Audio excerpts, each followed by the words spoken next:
This podcast is a proud member of the Tech Podcast Network. If it's tech, it's here. Listen to other great tech podcasts at www.techpodcasts.com.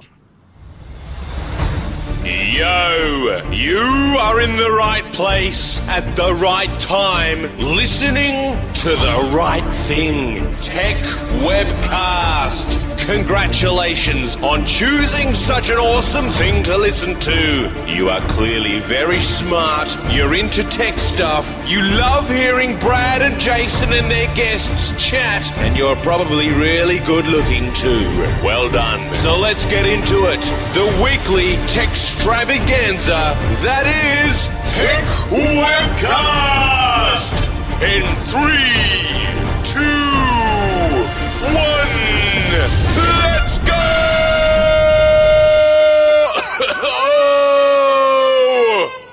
Welcome to episode 210 of the Tech Webcast podcast, recorded on Saturday the 13th of October 2012. Tech Webcast is recorded every Saturday and rebroadcast on Aussie Tech Heads on Thursday nights at 7 p.m. In today's news, free-to-air streaming, Google's Cultural Institute, Kim.com's music service, and Storylane. Today's hosts are Brad, Jason, and Jody. Good afternoon, Brad. Daisy, I nearly got the head muted my mic. Hello, welcome. How's it going? I'm going well, mate. How are you? Good. Welcome back. You've been away for 3 weeks. Yep. And I hear your holiday was great. It was, yeah. Had a really great break to get away and nice relaxing time. Didn't want to come back. Good. All right, I wouldn't That's how blame holidays are. They always end too quickly, don't they? Yes, they do. Now, you got an iPhone 5? I sure did. I wanted to get the 16 gig version, and I kept going into the Telstra store in the city here, and they're like, no, we don't have it, no, we don't have it, no, we don't have it. So I was like, oh, well, I'll just get the 32 then, I guess. Yep. Good choice. Extra $4 a month, but you could either have a 32 today or nothing for over a month or so. So I figured I might as well get it. Definitely. And how do you like it so far? Great. Best phone I ever had. My housemate is also happy because he's buying my 4S off me, so Sweet. Everybody wins. Good stuff.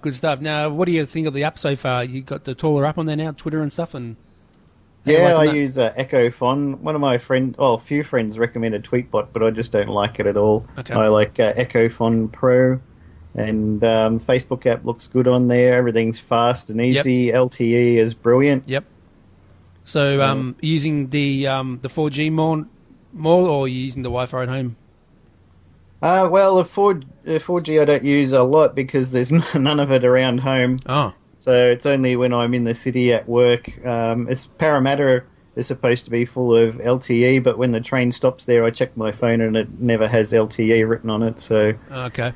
it just seems to be sporadic points around Sydney that has LTE. There's some at Penrith and there's some at Parramatta, and I'm smack dab in the middle between that and miss out on all the signals. Okay. At some stage, I reckon they'll upgrade our towers here, but in the meantime, nope. Yeah. So you're what sort of speeds do you get when you are in a 4G area?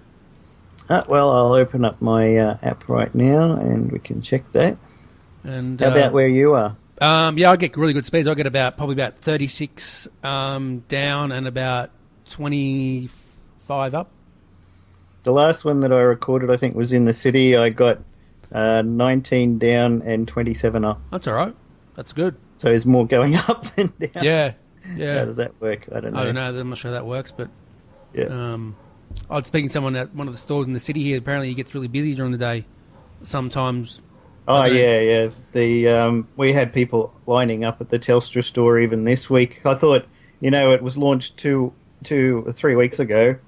It was launched the day before I went on holidays, so I thought wow. 2 weeks in the middle, they should get everybody sorted, and then by the time I get back, it'll all die down. But no. Nope. Still, there's people lining up out the front of Telstra when I got there just before 9 o'clock. So. They all want them. They all want the iPhone 5.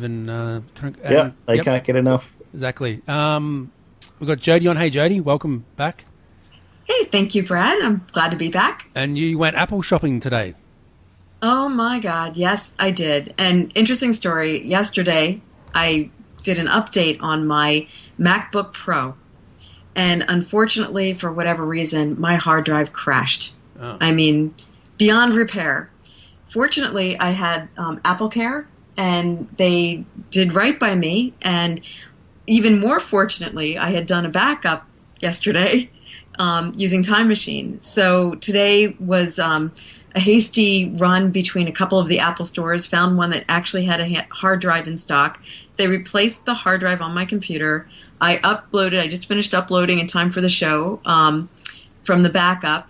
And while I was there, I figured, you know what, I don't want this to happen again. So I bought a, Retina display MacBook Pro. Wow, you're lucky. So,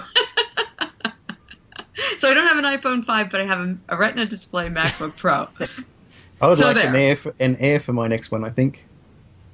You know what, I was contemplating whether to get the Air or the Retina, and the Air just doesn't have the power that the Retina does, and the Retina ones they're a lot thinner than the old MacBooks. So, it's not quite as thin as the Air, but I figured with the kind of stuff that I do, although I like that 11-inch Air, that's kind of cute. Yeah, that's what I would be looking at. Yeah, definitely. Yeah. So, all right, you got the new Mac. That's good. Good on you. Enjoy and have fun with that and that sort of good stuff. What does everyone think about the iPad Mini? Would you get one? Maybe. I will probably get one. Maybe. I'd like to get rid of my iPad 2 and get one. Yeah. If you got an iPad 3, I don't reckon you should get one. Probably not, but No, probably not. they're a little bit too heavy and bulky to sit on the train reading books after a while. Your hands still get tired with the Apple iPad 2. But still, you can still read stuff on the iPhone 5 pretty well now with the bigger screen. Yep. So, yeah. We've got Henry. Welcome to the show. Hey, Henry. Hi, guys. How are you? Very well. Tell us about what you do, and then we'll jump into some news, and then we'll come back to you. Sure. Thank you for having me on the show. No problem, Hi, mate. Jody. Hi, Jason. We have developed a virtual gym.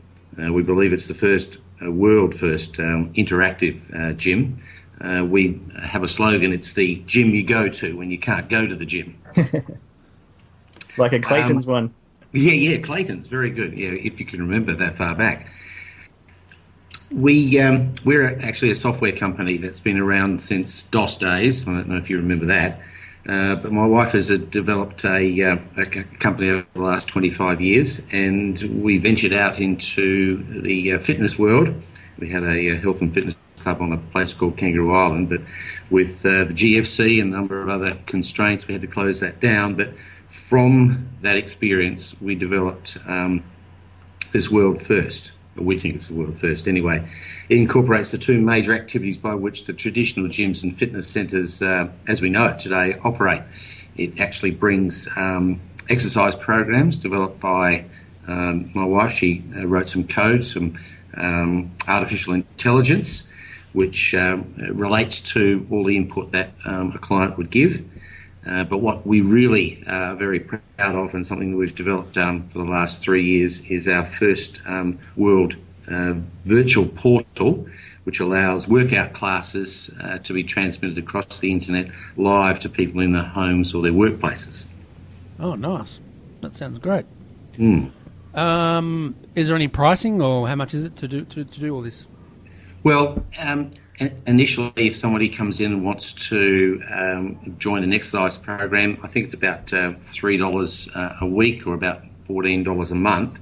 And your exercise programs run based on the input you give, and the exercises are worked out based on any equipment you have, and then you can download that and interact with that immediately. You join up. Sweet. All right, Jody, any questions for Henry? Well, I'm wondering, do you have a membership? How do people find you? Well, we actually have two websites in the virtual area. We've got virtualgym.com, which is our virtualgym.com.au, which is our promotional website. So you can go on that and have a look at all the aspects to do with it. So we've even got a blog of mine that I started up a little while ago. But our live gym site is virtualgym247.com, and there you can join up. There you'll also see that we've got a number of gyms and fitness centres who've joined our what we call our proof of concept site, our POC site, and they are offering these classes online. They all there's a variety of classes you can have. They all charge different amounts, but it's way cheaper than if you were to go to a class at a gym in your local area. I think it's dynamite. It's a great idea. I'm looking at it right now, actually. Very cool. Oh, okay. Thank you. Yep. Thank you. And I'm actually looking at the blog. Jason, any questions? Yeah, what sort of technologies do you use with your virtual gym? I knew you'd ask that. I've got my tech guy here, Chris, on standby. But in simple terms, we use a multimedia server. There are about half a dozen in the world. We're using one out of Hong Kong, and we transmit using that technology. It is slightly different to Skype because of the multimedia aspect to it, but it allows true live interactivity between the end user and the in this case the trainer in the gym. So what sort of feedback does the user get to send to the trainer? It is live, and it depends which aspect we are transmitting in. If we're transmitting as a PT session one-on-one, they can talk and interact without any how should I say delay, and they can see and hear each other. Then we can also transmit in a small group session, so a trainer can have a large screen TV in their studio, and they can see up to 20 people, but they can only interact with one at a time, so that you can talk with one person and they can talk back to you, or you can instruct one person individually, and both of those are interactive. But we have the last way we can transmit is a one-way download from the gym to the end user, and we can have hundreds of people online to do that. Oh, that's pretty cool. What about, will you be putting out any sort of apps for smartphones or tablets? I knew you'd ask that. Yes, that's something that we would like to do in the near future. Okay. We've invested quite a bit of money into this particular aspect using the technology through webcam and laptop, but it certainly is an application that we can transfer quite easily a bit further down the track, and we're aiming to do that. Good stuff. All right, Henry, do you want to hang around for a bit, mate, and have a chat a little bit later on? Certainly. All right, let's get into some news, Jason, and Yep. Almost half of Australia's online adult population now watches professionally produced video content online, prompting the free-to-air TV networks to discuss building a joint online streaming service. A new report from the communications regulator found that 5.2 million Australians looked at professional online video content in the 6 months to June, and of those, 61% watched TV programs while 35% watched films. The General Manager of industry body Freeview Australia, Liz Ross, said the industry was in serious discussions regarding a new aggregated platform. We do, as a platform, all agree that an aggregated service is one appropriate solution in the long run for all Australian consumers, because it does deliver that opportunity for people to get all the very best content they currently view on free-to-air TV in one place. Our belief is that consumers will expect television anywhere, anytime, and on any device. Google has launched its Online Cultural Institute, a digital visual archive of landmark 20th century events and personalities created in cooperation with 17 museums and institutes from around the globe. The archives focus on legends such as Anne Frank, Nelson Mandela, and lesser-known hero Jan Karski, a Polish anti-Nazi partisan who brought the Allies early witness testimony of the Holocaust. 6 million archive photographs, documents, texts, and films provided by the museums, including the Auschwitz-Birkenau State Museum in Poland, Israel's Yad Vashem World Center for Holocaust Research, and Nelson Mandela Center of Memory, can be accessed at the Google Cultural Institute. In a move bound to provoke US prosecutors and entertainment executives, indicted Mega Upload founder Kim.com is planning to launch a replacement of his shuttered website and a new online music service by the end of the year. The file-sharing site that .com started in 2005 was one of the most popular online sites before US prosecutors shut it down and filed racketeering charges against .com and 6 other Mega Upload principals in January. And Jonathan Geller, a serial entrepreneur who founded companies like Fashmash and Mixtent, launched a new social network in beta this week called Storylane, which encourages users to go on beyond posting status updates and instead dive deeper into the narratives of their lives. When users sign up to create profiles on the network, they won't be asked to fill in the usual basic information about where they were born or what they do for a living. Instead, users are prompted to share stories about themselves which will populate their profile page. They can also sign up to follow specific users and topics on the site, including tech and science, DIY, and hobbies and politics, and search for trending stories. That's news for today. Good news, Jason. I love that Freeview one, mate. Great stuff. Yeah. Very cool news. Great to see some more stuff on more devices. Yeah, I want to see an app. I want to see an actual Freeview. All aggregated into the one, so you don't have a ABC app and a Channel 7 app and a Channel 10 app. And... I agree. I agree. Also, ZBox is be launching this month too. Did you hear about ZBox? No, I don't know that one. That's another sort of TV app, bit like Get Glue and stuff. Oh, okay, cool. All right. So, JD, tell us what we're going to do. What we're doing next. I'm going to call Sam. Is that correct? Yeah. Sam Stathis is an entrepreneur in Manhattan. He started as a electrical contractor, commercial construction.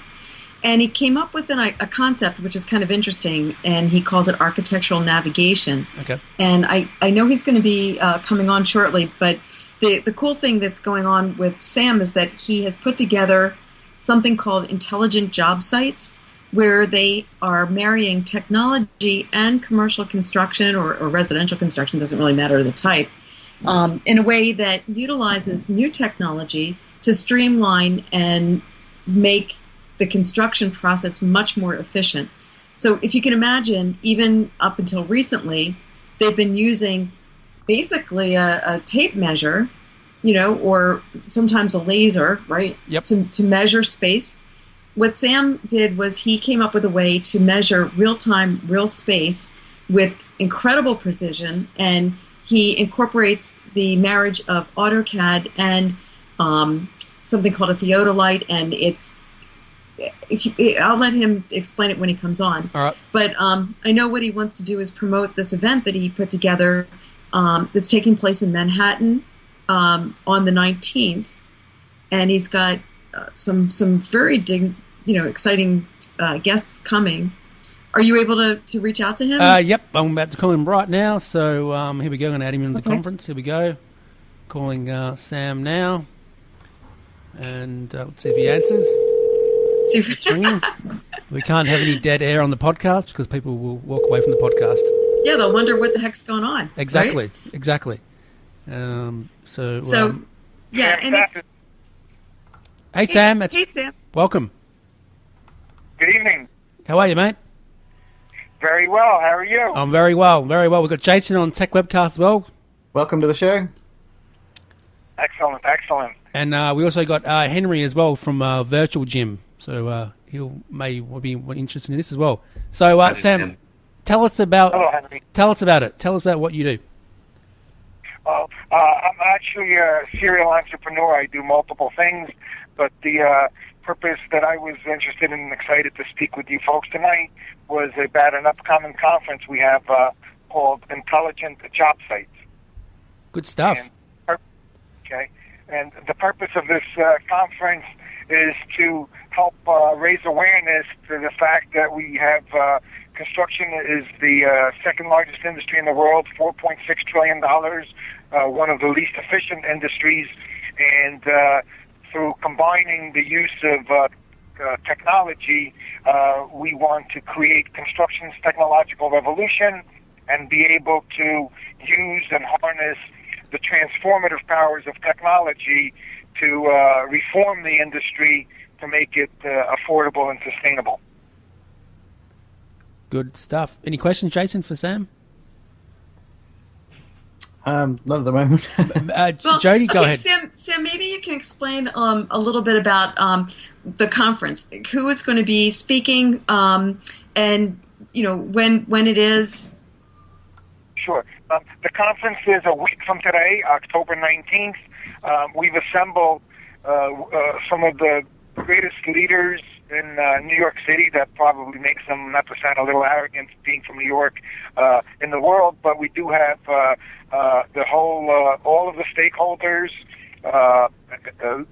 real estate owners, developers, academia, We have city and state government officials. We have the deputy mayor of the city of New York, Cass Holloway. We have lieutenant governor from the state of New York. Robert Duffy. We have president of the Economic Development Corp, Seth Pinsky.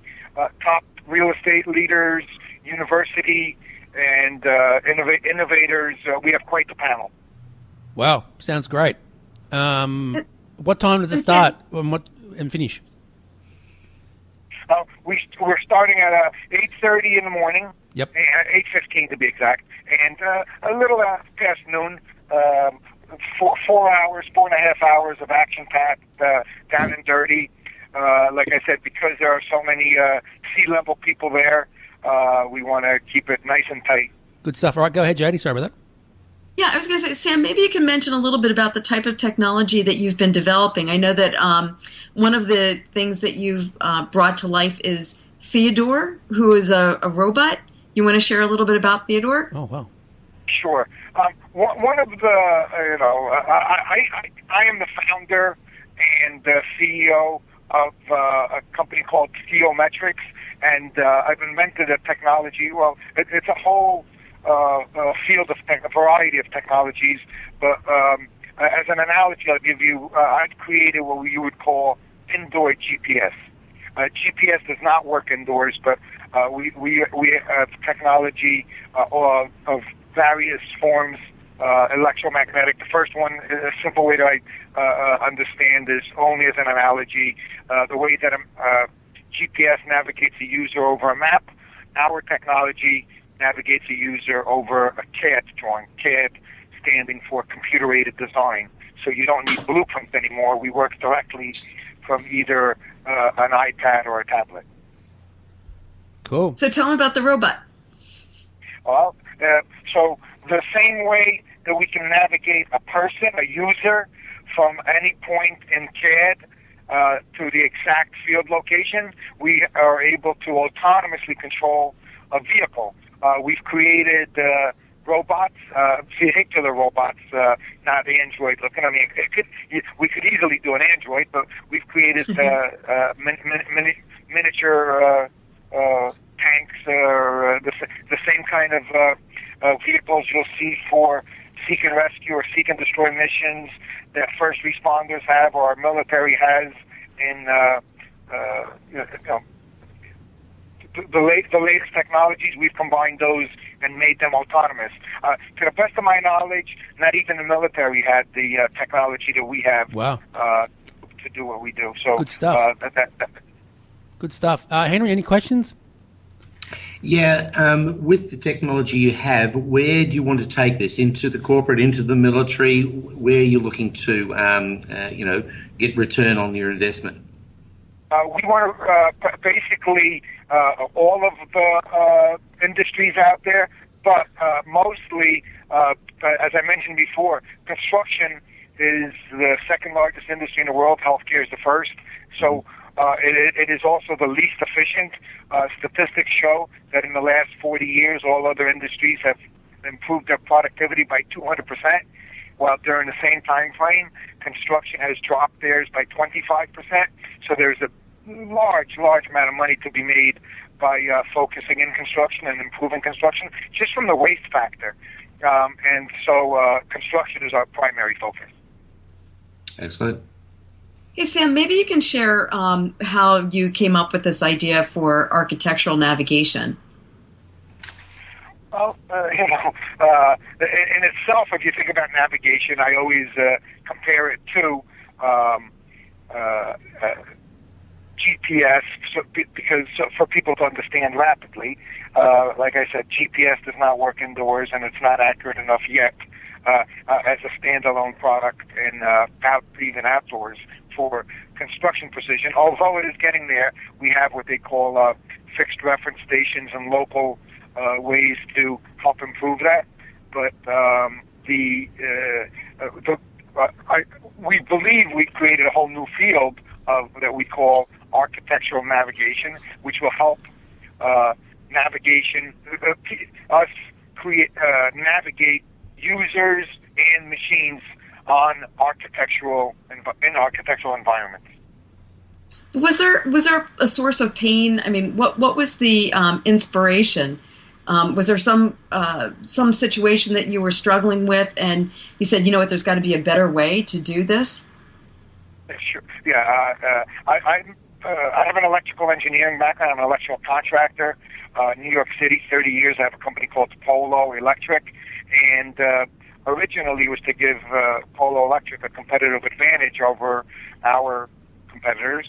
And in 15, 20 years ago, when we were laying out projects, layout is the term we use to take what's on a blueprint and transpose it onto, in the case of a new building, a deck, for example, before the concrete is poured. So electrically, we would have to show where the conduits go, the electrical pipes, the outlets, the switches, and those apparatuses. And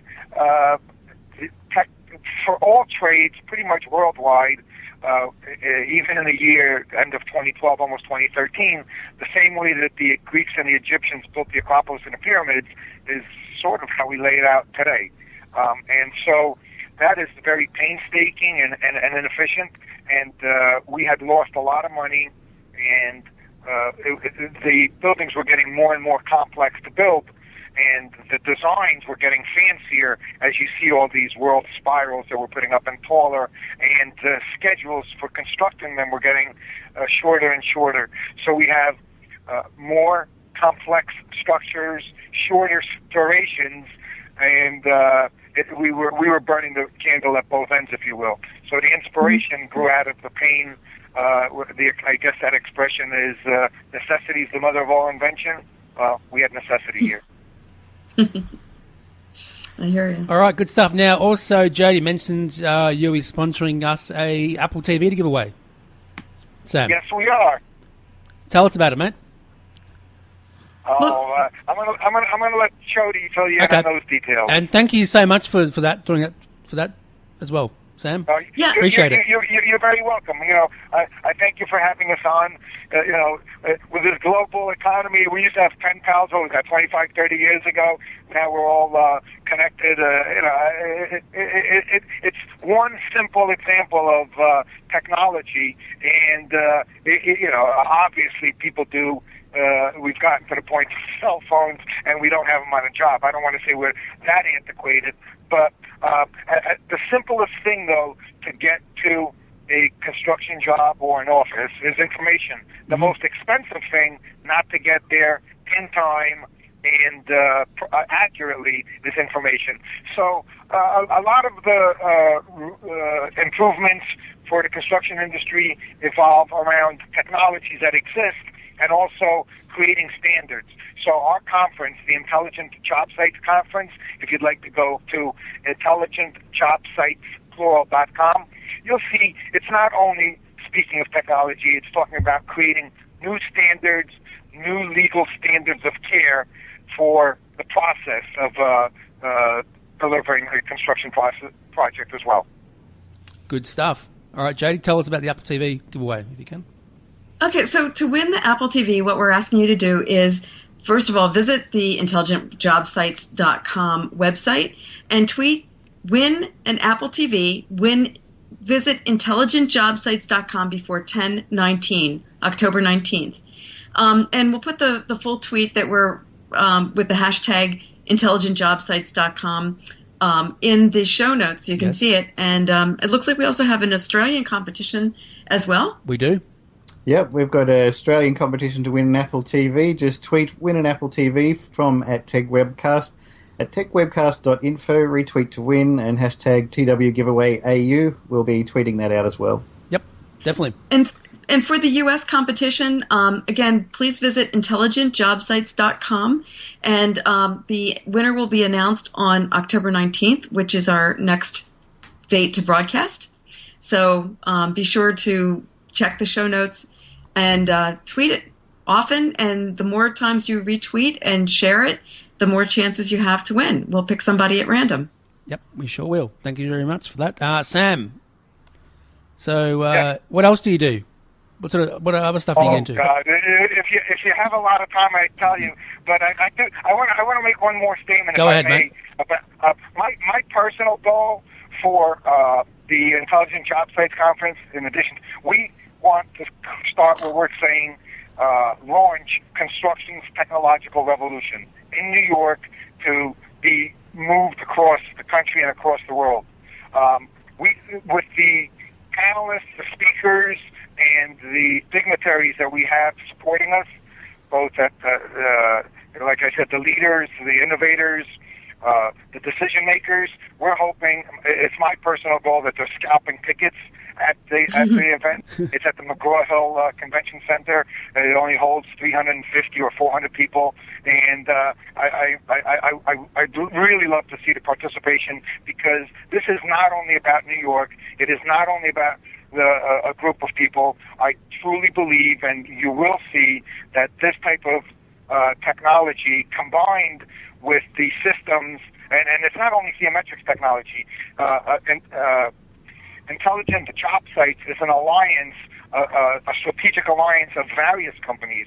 We have Fortune 50, Fortune 500 companies. You'll see them on the website, sponsoring, participating. This is a movement that we hope can help global expansion of our economies. Well Excellent. said. All right. Maybe, Henry, you may want to get involved in this too, mate, for your virtual gym. Well, yeah, I can see some applications as well. But if I could just mention one thing that might somehow connect us all together here is, since you and I talked earlier last month, Brad, we sat down as a group and looked at our virtual portal technology.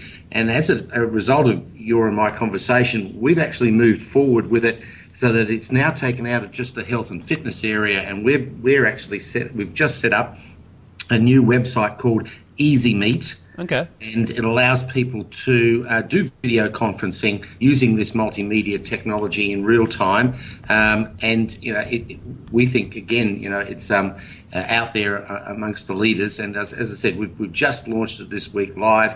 And, if you can have a look at it, you might be interested in, using that as a way of connecting with people. Definitely. What's your website?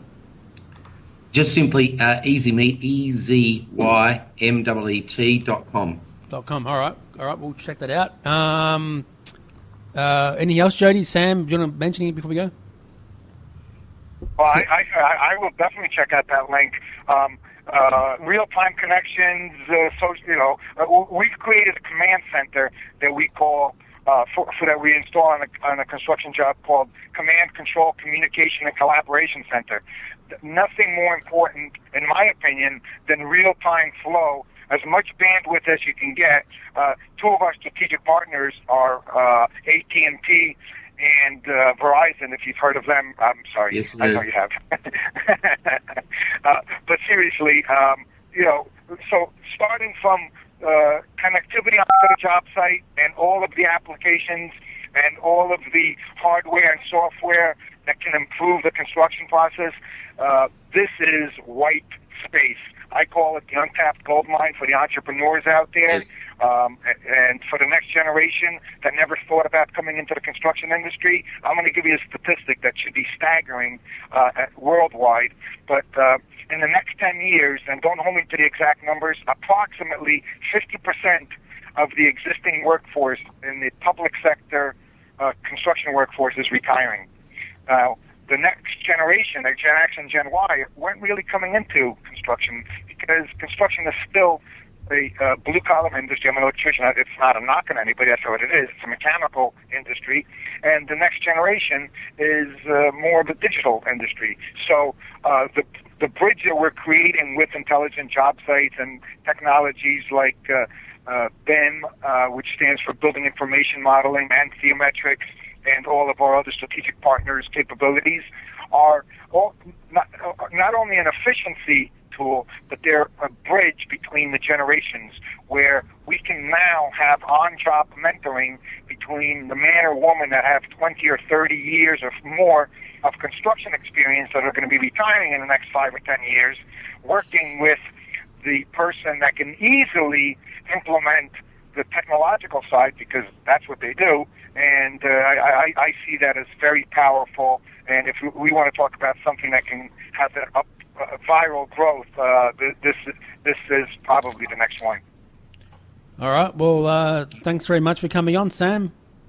Yeah, I couldn't agree more with Sam. Yeah, I agree with Sam. He's a legend. Jody, you want anything to say before we go to Sam? Before he goes? I agree with Sam. Yeah, I agree with Sam too. Jason, do you... Well, then we're all in agreement. are. Thank you for having me on. I look forward to chatting again. No problem, mate. Thanks, Bye-bye. Sam. All right, that's Sam. So, Henry, what do you want to say about that? No, I agree. I've also come from that same generation. I am really concerned about where we are going in the future, and that statistic is spot on. 50% of the baby boomers in business and in the workforce are going to retire in the next, I would have said 5 to 10 years, and there's going to be this, how should I say, gap or area where no one's coming forward. And I think, keeping people in the workforce, as mentors to people coming up is a great strategy. We've got to use the experience and the skills. Definitely. Jason? Yep, sounds good to me. Yep. All right. So, Henry, tell us more about what you do before we go. Give you a bit more airtime, yeah. Oh, thank you. No, I was writing copious notes about what Sam said. Okay. I think that's been brilliant. But as far as our company is concerned, our company is known as Accede Holdings, and we've developed this software. And our people, we've only got a small team. We've only got about 5 of us working as programmers, and my wife's probably one of the premier code writers here in Australia, writing this software. And we're most excited about our Easy Meet website, which has been spawned. You talk about, necessity being the mother of invention. We saw that the portal applications that we had in the virtual gym being applied to everywhere around the world, and even Sam picked up on it and said, yes, communication is important, and real live interactivity with people. It's so much more efficient, saves in having to gather people together from all parts to be in one place physically. I think those days are short-lived.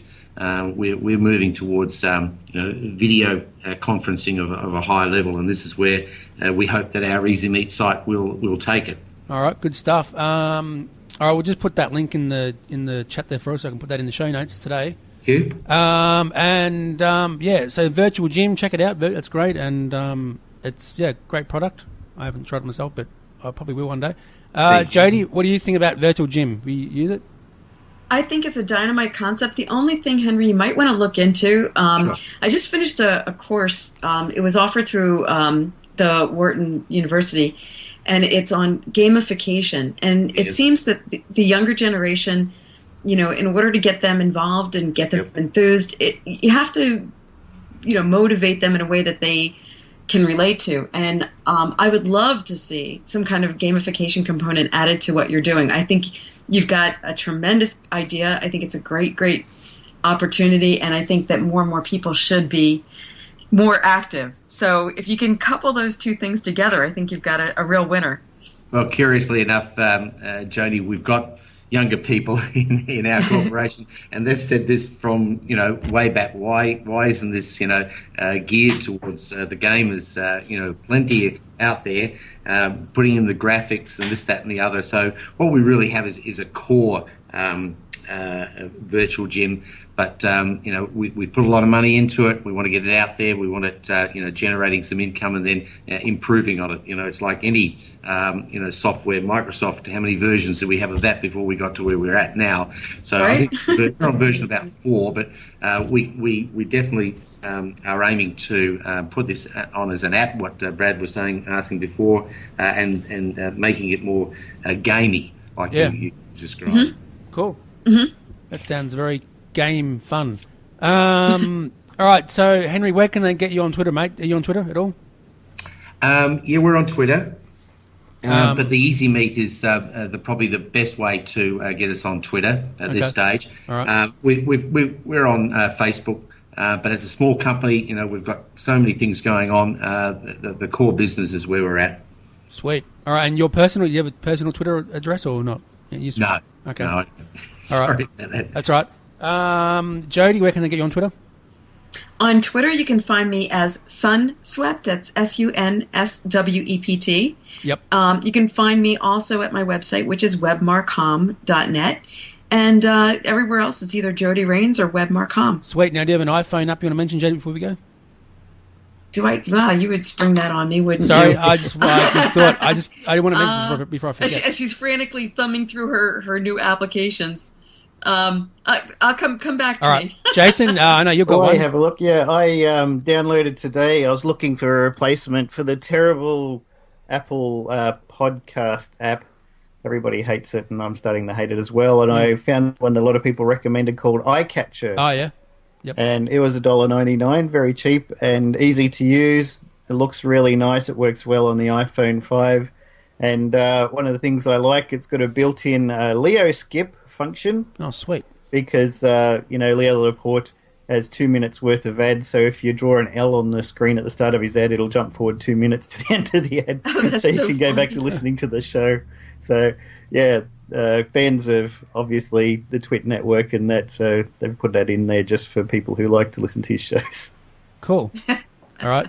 Jody, do you have an app? You know what? Yeah, I actually do. Recently, I downloaded one. It's called Generator, and it's a meme generator. And you can upload your own pictures, and it makes meme. How do you pronounce that? Is it meme or mem? Memes. You can make them very easily, and then you can add them to your Google Plus stream or your Facebook stream or tweet them. So cool. It's kind of just fun, not even useful, but all right. I used one of the memes this week on Facebook and Twitter because I was after the, as I said, the 16 gig version of the iPhone 5 and I couldn't get it, so I used the effort. I'm going to get the 32 gig version. Cool. All right. And also I was going to mention Odds TV's been updated too for the iPhone 5 too. That's a really nice app if you want to check in cool. Yep. to watching TV shows and that sort of stuff. You just log in your Facebook. Yeah. Them guys done a really good job, Alex and Jeff at Oz TV. Great app. Get it. Cool. Jason, where can they get you on Twitter and Facebook, mate? Twitter, Warlock, WAULOK, and bluebilby.com. And me, Brad Olsen at Tech Webcast. Henry, thanks, mate. Thank you. I appreciate the opportunity to talk today and wish you guys all the best. Thank you. And just mention the giveaways too before we go, Jody. Again, we're giving away an Apple TV. What you have to do is tweet two Apple TVs. Two, yes. Well, one in the US and one in Australia. In the US, you should tweet "Win Apple TV." Visit intelligentjobsites.com before 10/19, and thanks. Use the @ Tech Webcast @Sunswept and retweet to enter. Jacob, take note. That's a long one to say, right? It is. And just take note, Jacob, if you want to win Apple TV.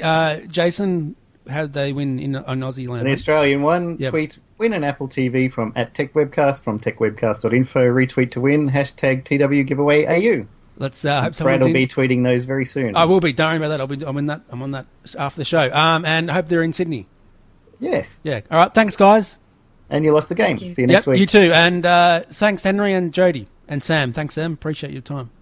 Thanks, Brad. Thanks, mate. Hi, Glenn from Aussie Tech Heads. Join Will, Eric and myself as we bring you the latest, most up-to-date, important tech news that affects you from Australia and the world. Weekly podcast available each Friday through iTunes. Watch the live stream recording of the show at live.thesecrethub.com each Thursday night, 7:30pm or GMT +10. Call in live via Skype or chat in our lounge. However you get us, just make sure you do. Listen or visit our website for more information, www.aussietechhead.com.au. Aussie Tech Heads, Australia's longest running tech news podcast. Well, that's it for Tech Webcast this week. Thank you for tuning in. We hope you enjoyed having your mind expanded. Tune in next week for more tech talk with Brad, Jason, and whatever crazy guest they've managed to rope in. Don't forget to get the Tech Webcast app from iTunes. Follow us on Twitter @TechWebcast, and of course check us out on Facebook too. Until next time, may the tech be with you. Peace.